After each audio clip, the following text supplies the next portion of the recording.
దేవుని పరిశుద్ధ నామమునకు మహిమ కలుగునుగాక. ప్రియులారా, ప్రభునామమున మీ అందరికీ వందనములు తెలియచేస్తూ ఉన్నాను. దేవుని వాక్యాన్ని ధ్యానిందాము. మార్కు సువార్త 8వ అధ్యాయం మొదటి నుండి. ఆ దినములలో మరొకసారి బహుజనులు కూడిరాగా వారికి తిననేమీ లేనందున యేసు తన శిష్యులను తన యొద్దకు పిలిచి, జనులు నేటికి 3 దినముల నుండి నా యొద్దనున్నారు, వారికి తిననేమీ లేనందున నేను వారి మీద కనికరపడుచున్నాను. నేను వారిని ఉపవాసముతో తమ ఇండ్లకు పంపి వేసిన ఎడల మార్గములలో మూర్ఛపోదురు. వారిలో కొందరు దూరము నుండి వచ్చి ఉన్నారని వారితో చెప్పాను. హల్లెలూయా.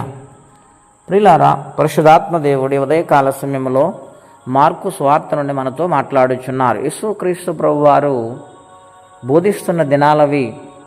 అనేక మంది ప్రజలు ఆయన వాక్యమును, ఆయన బోధన వింటాకు వచ్చిన్నారు. వారి వాక్యం వింటుండగా సమయము తెలియలేదండి. పగలనక రేయనక 3 దినాలు ఆయన వాక్యం అందిస్తూ ఉంటే బహుశ్రద్ధతో విన్నారు. విసుగు చెందలేదు, వ్యసనపడలేదు. ప్రియులారా, ఈనాటి దినాలు వాక్యం అందిస్తుంటే ప్రజలు అనేక మంది దేవుని వాక్యాన్ని హృదయపూర్వకంగా అంగీకరించలేరు. మనుషులు కూర్చుని ఉంటారు, కానీ కొంతమంది వ్యసనపడుతూ ఉంటారు. పాటలు పాడినప్పుడు బాగానే ఉంటారు, సాక్ష్యాలు చెప్తున్నప్పుడు కూడా బాగానే వింటారు, కానీ బహుశ్రేష్టమైన దేవుని వాక్కులు బోధిస్తూ ఉండగా వ్యసన పడేవాళ్ళు కొంతమంది, చిరాకు పడేవాళ్ళు కొంతమంది, అలసట చెందేవాళ్ళు కొంతమంది ఉంటారు. అదేమాత్రం మంచిది కాదండి. వాక్యమును స్వీకరించుకోవాలి. లూదియా శ్రద్ధతో వాక్యం విన్నప్పుడు తమ హృదయం తెరబడింది. వాక్యము శక్తివంతమైనది. సాతానుడు వాక్యం విన్నవడండి. ఆలోచన చేయాలి. యేసుప్రభువారు బోధిస్తూ ఉంటే 3 దినాలైనా వారు సమయాన్ని గుర్తించలేని మాధుర్యమైన సమయాన్ని, ఆ సృష్టికర్త వాక్కులను బహుశ్రద్ధతో విన్నారు. వారి వినుట వలన విశ్వాసము కలిగింది. అయితే యేసుక్రీస్తు ప్రభువారు అంటూ ఉన్నారు, జనులు నేటికి 3 దినముల నుండి భోజనం ఏమీ చేయలేదు. నేను వారిని ఆకలితో పంపేయటం నాకు ఏమాత్రం ఇష్టం లేదు, కనుక వారికి భోజనం పెడదాము అని యేసు ప్రభువారు శిష్యులతో చెబుతూ ఉన్నారు. ప్రియులరు, ఎక్కడే మనం గమనించాలి. యేసుతో వారు ఉన్నారు, యేసయ్య మాటలు విన్నారు, గనుక వారు నాతోనే ఉన్నారని అంటూ ఉన్నాడు ఆయన. గమనిస్తూ ఉన్నారా? మనం యేసయ్యతోనే ఉండాలి.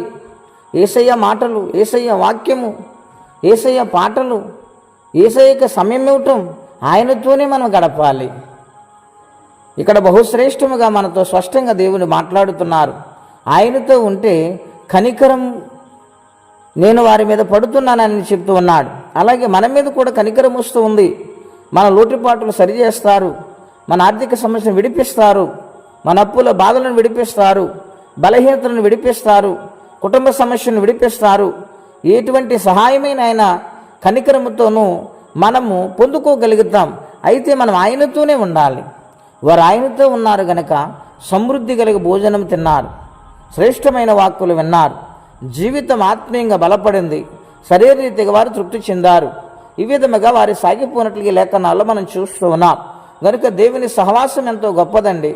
అందుకని యోబు గ్రంథంలో అంటాడు, ఆయనతో సహవాసము చేసినడలా నీకు మేలు కలుగును, నీకు సమాధానము కలుగును. హల్లెలూయా. గనుక ప్రతినిత్యము దేవునితో సహవాసము చేయవారుగా, దేవుని కొరకు బ్రతుకు వారిగా తీర్మానము చేసుకుందాము. అనేకమైన ఆశీర్వాదాలు పొందినట్టి కృపా తీర్మానం పరిశుద్ధాత్మదేవుడు మనందరికీ దయచేయునుగాక. ప్రార్థన చేసుకుందామండి. అత్యంత కృప కలిగిన మా దేవా, ఘనమైన మీ నామం కొరకై వందనాలు. మీతో ఎవరైతే ఉంటారో వారిని మీరు కనికరిస్తారు. మీరు జాలిపడే దేవుడు నాయన, మీరు కృప చూపే దేవుడు గనుక నాయన మీరు వారిని సంతృప్తి పరిచారు, దీవించారు నాయన. మేము కూడా మీ సహవాసములో నాయన మీ ఆత్మ సహాయము చేత పెరగటానికి, నడవటానికి మీ శక్తిని బలమును మాకు దయచేసి మీరే కాపాడి దీవించమని నాయన. ఎవరైనా ఏ కష్టాలు గుండా ప్రయాణం చేస్తున్నారేమో, ఏ సహాయము కోసం బిడ్డలు ఎదురు చూస్తున్నారో వారికి సహాయము చేయమని, నీ సన్నిధానములు బిడ్డలను దీవించమని, ఎగ్జామ్స్ రాస్తున్న బిడ్డలకు తోడై ఉండమని యేసుక్రీస్తు వారి పుణ్యనామున ప్రార్థించి వేడుచున్నాము తండ్రి. ఆమెన్. దేవుడు దీవించును గాక. ఆమెన్.